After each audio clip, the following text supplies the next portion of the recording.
Today's discussion will look a little bit different. Adria was doing a research project for her class, and we decided to post it here because the topic felt way too interesting not to share. So for today's discussion, we're talking about AI and its impact on literature quality. Let's get into it. Yeah, I'm super excited to share this. To start us off, here's some background information. Tools like ChatGPT, Claude, and Gemini can generate stories, come up with plot ideas, write dialogue, summarize books, and even create full novels in minutes. That's why so many people are fascinated by it. It feels futuristic and convenient. And like spell check or grammar tools, generative AI doesn't just improve writing, it actually creates it. That distinction is important because it means AI is no longer only assisting authors, but beginning to replace parts of the creative process itself. And once technology starts replacing creativity instead of supporting it, that raises a lot of bigger questions. Before we even get into AI itself, I think it's important to talk about why literature matters in the first place. Stories aren't just entertainment or a way to pass time.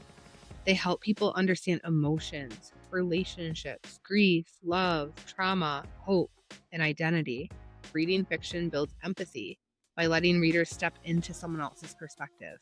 And it also strengthens critical thinking through symbolism, motives, and ambiguity. That matters because books shape how people think, whether they realize it or not. Romance books can influence ideas about trust and relationships. Fantasy often explores power, justice, sacrifice, and courage. So when the quality of literature declines, it's not just books that suffer. It can affect culture too. Exactly. That's why this conversation matters so much. Because AI today is way different from older writing tools like Grammarly or Spellcheck. Those tools help polish something a person had already written. They were assistants. Now, AI can generate scenes, dialogue, chapter outlines, summaries, basically whatever you asked for. This shift matters because it changes AI from a support tool into something that can take over creative labor. And if people get used to outsourcing creativity, we may start valuing speed over skill. And that's a huge cultural shift. One of the biggest problems with that is how easy it makes mass production. Some people are already using AI to pump out books super quickly, especially in self-publishing spaces like Amazon. Alexander Alter of the New York Times, in her article, "The New Fabio is Claude," reported on writers using AI tools like Claude to generate romance novels at high speed. Instead of spending months or years writing and revising one novel, someone can upload multiple books in a short amount of time. And in online marketplaces, quantity often gets rewarded because more books means more chances to show up in recommendations. That creates a system where quantity gets rewarded more than quality. And when quantity becomes a priority, the writing itself can suffer. Good prose is more than correct grammar or clear punctuation. It's voice, rhythm, imagery, tone, and style. Those little things that make writing memorable. It's the kind of sentence you reread because it hits you emotionally. AI prose often sounds competent but generic, relying on repetitive sentence structures and safe phrasing. It may be readable, but readable and memorable are not the same thing. Great books stay with you because of how they're written, not just because of plot twists or shocking endings. And honestly, readers can feel that difference. You know when you're reading something and it technically makes sense, but just falls flat, like nothing about the language surprises you or moves you.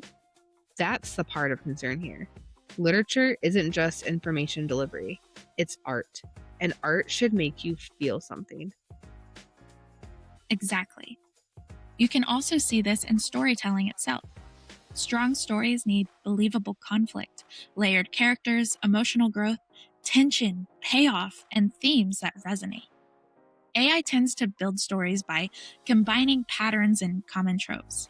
Romance and romantasy, especially, where tropes like enemies to lovers, forbidden love, chosen ones, or morally gray heroes are popular. Tropes aren't the issue. Some of the best books use them. The problem is when they're stacked together mechanically without emotional depth. Then it feels less like a story and more like a formula. And readers notice when the chemistry feels fake. You can't just tell people two characters are soulmates and expect them to believe it. You have to build that tension, trust, vulnerability, conflict, all those little emotional beats. If a machine is predicting what usually happens next, that relationship can feel hollow. And I think that leads to the bigger issue. AI can imitate emotion, but it doesn't actually feel emotion. It doesn't know heartbreak, know grief, longing, fear, regret, joy, or hope. It has never lost someone. It has never fallen in love. It has never had dreams collapse or felt relief after surviving something difficult. In my essay, I reference Marie Laure Ryan's book, Possible Words, Artificial Intelligence, and Narrative Theory. This explains that AI can reproduce the framework of stories, but not the lived human experience inside them. That's why some AI stories feel okay on the surface, but hollow underneath. There's also research supporting that. Sylvia Elias and her co-authors in Rethinking Literary Creativity in the Digital Age, a comparative study of human versus AI playwriting, found that human written work shows stronger emotional complexity and thematic depth than AI generated ones. That's a really important distinction because even if AI can make something coherent, coherence alone doesn't make literature meaningful. A story needs insight, it needs perspective, it needs something human inside it. Another defense people use is accessibility. They say AI helps people who struggle with grammar or storytelling. And I understand that argument, but creative skills are built through practice.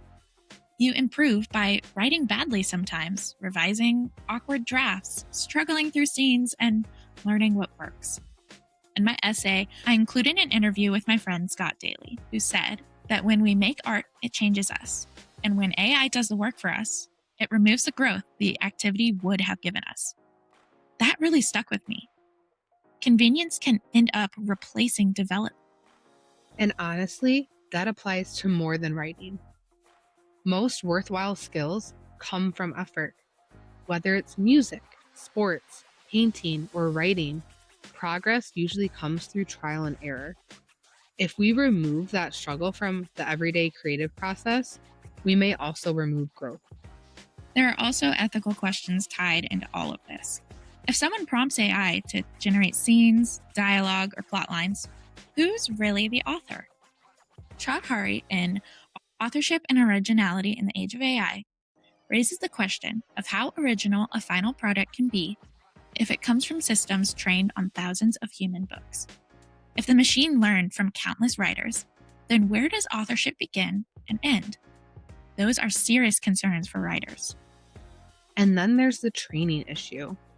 Brandon Sanderson's keynote, The Hidden Cost of AI Art, argued that many AI systems learn from the creative work without permission from the people who made it. That means some authors are indirectly competing with tools trained on their own labor.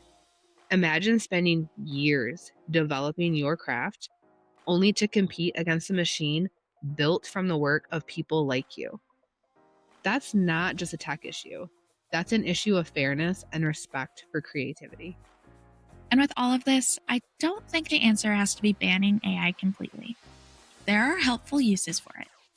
It can help brainstorm ideas, assist with organization, or help people edit rough drafts.